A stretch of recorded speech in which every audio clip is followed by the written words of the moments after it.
ನನಗೆ ಅಂತ ಒಂದು ವೈಯಕ್ತಿಕ ನಿಯಮ ಇದೆ.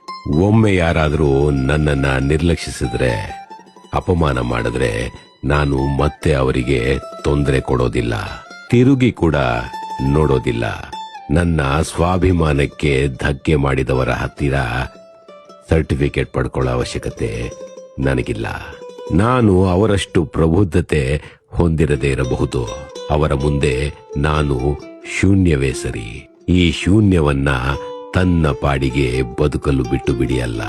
ಅರ್ಹತೆನೇ ಇಲ್ಲದ ನಮ್ಮಂಥವ್ರನ್ನ ಅವರ ಹತ್ತಿರಕ್ಕೂ ಬಿಟ್ಕೋಬಾರ್ದು ಕಣ್ರಿ. ಈಗ ನಮಗೆ ಚೆನ್ನಾಗಿ ಗೊತ್ತಾಗಿದೆ, ನಾವು ಅನರ್ಹರು ಅಥವಾ ಅರ್ಹತೆನೇ ಇಲ್ಲದವರು. ಹೌದು ದೇವ್ರು, ಅವರು ಪ್ರಬುದ್ಧರಾಗಿ ಇದ್ದು ಬಿಡಲಿ.